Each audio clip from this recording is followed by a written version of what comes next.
She has reignited the debate over gay marriage in America. The Supreme Court ruled in June that all states must allow same-sex couples to wed. But Kentucky County Clerk Kim Davis took the law into her own hands this week.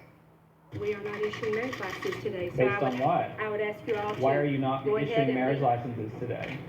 Because I'm not. Under whose authority are you not issuing licenses? Under God's authority. A judge threw Davis in jail after finding her in contempt of court. Her husband says she's prepared to remain there as long as she has to. She is in good spirits. I spoke to her twice yesterday. Will they let her out? No, they're not going to let her out, and she's not going to bow. I promise you that. How long will she stay? As long as it takes.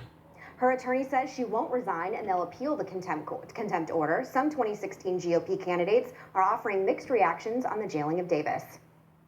What happened today is an outrage. It is fundamentally wrong. I stand with her and anyone else that the government is trying to persecute for standing up for their faith. It seems to me that there ought to be common ground. There ought to be big enough space for her to act on her conscience. We shouldn't be pushing people out of the public square if they have deeply held views. The decision's been made, and that is the law of the land. If you want to persuade people of a new definition of marriage, I think handcuffing people and putting them in jail and making a martyr of someone is probably not a good way to persuade people. On the Democratic side, Hillary Clinton tweeted, quote, "Marriage equality is the law of the land. Officials should be held to their duty to uphold the law." End of story. Geraldo, what do you think? Me? I was making a joke. Felt a little flat, sorry. I have very little sympathy for this Kim Davis. I mean, she's been married almost as many times as I have. She is a hypocrite, 2 children out of wedlock. What does that have to do with it? Because once you are elected to and you are sworn to uphold the law, and the law is, I can see this woman 40 years ago denying a marriage license to a mixed race couple because of her personally held, deeply held religious beliefs. That would be in violation of the 14th, 15th, and 16th It would be Amendments, once the civil rights law passed, but before that, when my dad married my mom, it was illegal You just in the state of Virginia. A bigot and a racist. I think that what she is doing is comparable to that. In effect, she may be of the best motive in the same way racists back in the 50s and 60s might have had the best. Can I add a little context here? She should be impeached.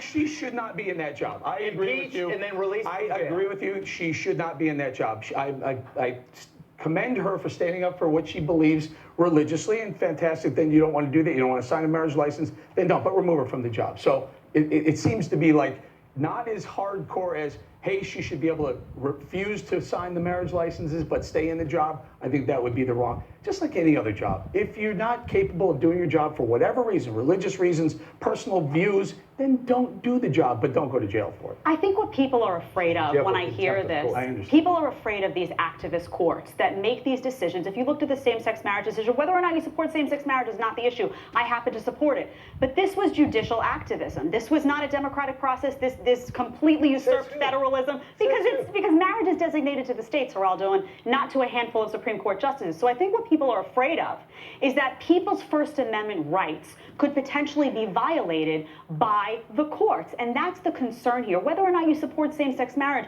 is not the issue. The issue is if you have what is deemed as a law that is unjust, and the court has made that so, if you look historically, people have oftentimes in this country went against laws that came through and you go to jail for your conscience. Go to jail.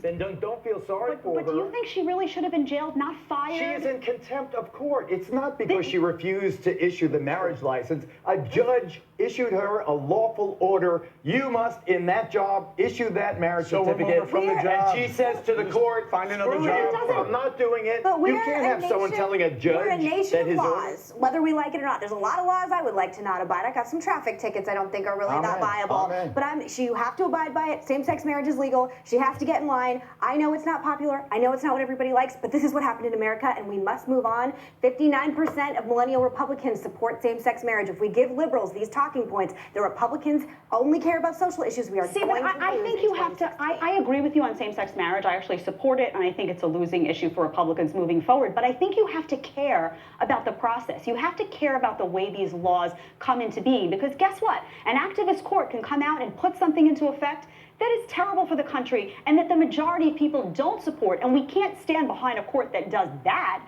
So the way that these things come into effect matters. I agree with you, Eric. I don't think she should be holding this job. I think she should have been fired, not arrested. But I think we do have to be concerned about people's First Amendment rights in this process. Right. I think she should resign. She should resign. Resign or be impeached. I think she should be executed. That's a great idea. Be on death row. No, in California, so they'll never really implement it. Yes, no, I'm joking, of course. Here's what I can live. There's laws that I like. There are laws that I don't like. I have to accept that as part of life. That there are going to be laws that piss me off, but I still got to live with it because there are other laws that I like. What I don't accept is how some laws are enforced and other laws aren't, because the media views a certain law as right and other ones as wrong. Case in point, sanctuary cities. That's a law they do not enforce, and that one indirectly leads to murder. Or pot legalization. I mean, nobody cares about that. I've lived in LA the past year. Everybody smokes weed and gets it because of medical licenses for dumb reasons. I know, and so here, but they care about this one. You have BuzzFeed sending reporters down there. She gets arrested. She's not going to kill anybody. She's not like a sanctuary city, but they view her as a religious extremist. Rarely, and I mean, they don't go after Louis Farrakhan or the Muslim Brotherhood. She is the religious extremist, and this is the fun part of the new law. You get to persecute those who don't abide, boy, the media loves it. My good friend here just added racist on top of the fact that she didn't want to sign her gay marriage license. Somehow. You managed to fit that in, Geraldo. She Congratulations. should be impeached by it was Kentucky, the legislature. She should have resigned. She should have resigned. Maybe she was looking for a little, media attention for this segment. Yeah. All right, everyone, moving on. Ahead, Donald Trump. Let me read. Donald Trump is waiting for one of his opponents to pick a fight with him. He'll tell you who and why next.